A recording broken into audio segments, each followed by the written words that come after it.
On vous salue, vous souhaite la bienvenue dans ce nouveau numéro de 14 rue Bonnec, 14 rue Bonnec du vendredi avec de nombreux invités ce soir. Parmi nos invités, Véronique Welch et Péric Malbranche. Alors ils seront en spectacle jeudi. Ça va se passer au Centre culturel et sportif, un spectacle de danse. Ils font partie de la troupe Doppelganger. Nous aurons l'occasion de s'entretenir avec eux tout à l'heure. Et vous allez pouvoir également gagner ce soir une place pour ce spectacle de danse en jouant avec nous tout à l'heure au Sexabilon. C'est un personnage qu'il vous faudra découvrir. Notre parrain est ce soir les pêcheries pâturelles. Votre invité sur ce plateau, c'est Bénédicte Filon. Je n'écorche pas votre nom, ça va? Non, pas du tout. Bêtise, hein. Pour une fois, ça me change. D'habitude, le vendredi, je commence toujours par une bêtise. On discutera ensemble dans quelques petites minutes, puisque vous êtes vous aussi en concert demain au Centre culturel et sportif, un concert de piano. Et oui. Et puis nous jouerons aussi dans 14h30, on jouera passer le cocktail tout à l'heure avec Pascal Roche. Le cocktail s'appelle le Frozen Step. Notre Pascal est revenu en forme. Comme toujours, d'ailleurs. Toujours, pourquoi? On a des anniversaires ce soir. On va souhaiter dans un premier temps un très joyeux anniversaire à Pauline qui fête ses 8 ans de la part de papy et mamie avec de gros bisous. Et puis joyeux anniversaire à Aurélie qui fête ses 14 ans demain.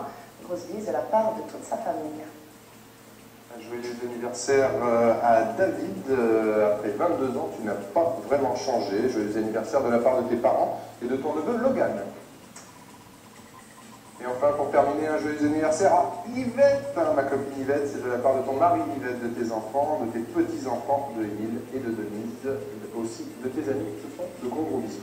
Et puis grosse bise également à Carole Birzwarn qui fête son anniversaire. Une petite précision concernant le Sexabilon. En fait, c'est Atipus, notre parent ce soir, et non pas la pêcherie pâturelle comme précédemment annoncé. Alors, Bénédicte Filon est donc ce soir notre première invitée. Vous dirigez un orchestre à l'Assemblée nationale. Vous êtes aussi professeur de piano à l'Assemblée nationale. Il y a de bons élèves. Ah, excellent. Est-ce que notre député est un bon élève? Écoutez, c'est peut-être un futur élève. C'est vrai?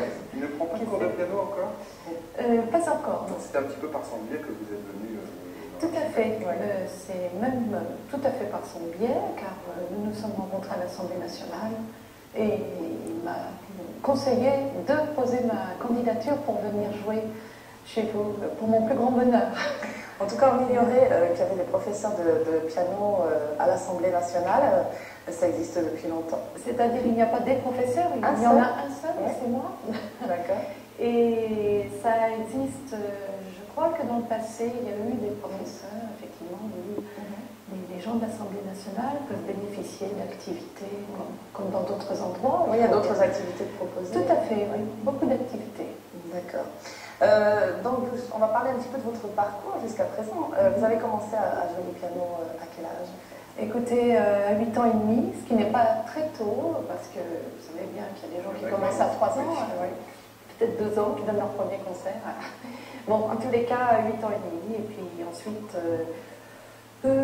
disons que j'ai suivi le cursus normal des études en étant d'abord au Conservatoire de Tours, ensuite au Conservatoire national supérieur de Paris, avec beaucoup de chance dans mon parcours, puisque j'ai eu la chance de rencontrer de grands artistes dès le départ et des gens qui faisaient le métier. Donc j'ai appris, en plus des études, sur le terrain, ce qu'était le métier de concertiste. C'est ce qui peut faire la différence dans une carrière, justement, de rencontrer des gens comme ça. Dans une carrière, je ne sais pas, mais dans un état d'esprit, oui, énorme. Je crois que vous avez toujours eu le goût de transmettre, en tout cas, puisque vous avez donné des cours très jeunes, dès 13 ans, ça commence? Oui, dès 13 ans. Dès 13 ans. Mon rêve était toujours de donner des cours, des concerts aussi, mais des cours. Et donc, comme j'avais l'air un petit peu plus âgée que 13 ans, on me faisait confiance et j'avais déjà 3 élèves. J'étais très fière de ça. Et donc, j'ai continué toujours à partager ma vie entre l'enseignement et les concerts. Vous avez aussi été auteur, compositeur et interprète. Ben oui, et je le suis toujours. Malgré que je n'exerce pas trop cela en ce moment, mais la chanson m'a toujours beaucoup intéressée. Le fait d'écrire des textes et de pouvoir transmettre une émotion sur un temps très court et d'y associer une musique, puisque j'écris aussi la musique. Et ça m'a beaucoup apporté pour l'interprétation classique. Voilà ce que je peux dire. Donc je compte bien retourner à cette activité un jour. Vous êtes professeur de musique, on l'a dit justement. On sait que dans le monde de la musique, ça n'est pas toujours facile de vivre de sa musique, donc vous avez la chance d'avoir un emploi, je dirais, fixe, et à côté qui vous donne une certaine liberté justement pour pouvoir donner des concerts. Tout à fait, parce que ça, je trouve qu'il est très important de jouer quand on en a envie et pas d'être obligé. Non, c'est pas donné à tout le monde. Mais je pense que c'est très important parce que je peux dire aujourd'hui, chaque fois que je joue, c'est vraiment avec un grand bonheur et je ne suis pas obligée. Ça, c'est important de pouvoir choisir, à moins d'être très riche et de dire je jouerai, je ne jouerai pas. Voilà. Revenons au spectacle de demain, au concert de demain. Quelles sont les œuvres que vous avez choisi d'interpréter? Alors, j'ai choisi d'interpréter le Carnaval de Schumann, la Toccata de Prokofiev, 3 œuvres de Chopin, la Berceuse, la Barcarolle, le deuxième scherzo de Chopin, et puis la Rhapsodie de Gershwin, ce qui est un programme très varié, si vous voulez, qui va du 19e jusqu'à nos jours, et que j'ai choisi parce qu'il est très public, il est pour tout public. Voilà, ça c'est... Il y a des compositeurs, des auteurs que vous préférez dans ce que vous allez jouer demain? Dans ce que je vais jouer demain, non, je les aime tous. Disons que j'ai un faible pour Chopin, ouais, ça depuis toujours, donc, et puis beaucoup pour Gershwin aussi. Je crois aussi que vous aimez, vous me disiez ça cet après-midi, vous aimez aussi parler au public. Vous allez donc avoir un micro pour pouvoir justement être peut-être plus proche du public. Mais écoutez, oui, je vais avoir un micro, puis j'espère des éclairages que je vais choisir demain. Oui, parce que je pense que dans le récital classique, les interprètes oublient souvent de se placer du côté du public. Et je trouve les éclairages ou la façon de se présenter des artistes classiques souvent un petit peu terne et avec un manque de communication.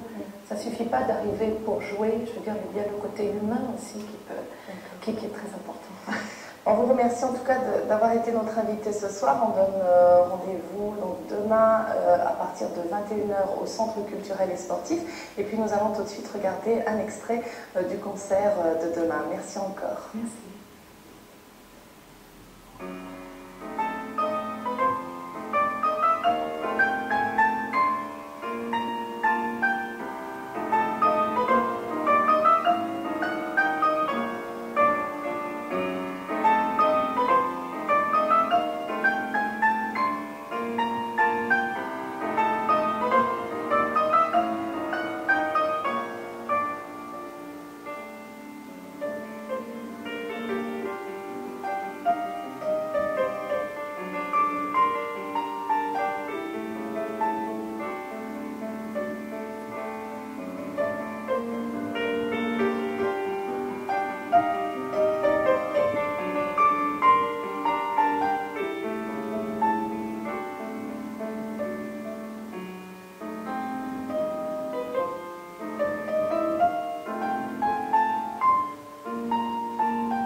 Ce extrait du Carnaval de Schumann, si je ne me trompe pas, parce que question musique classique, malheureusement pour moi, je dois l'avouer, je suis vraiment nul.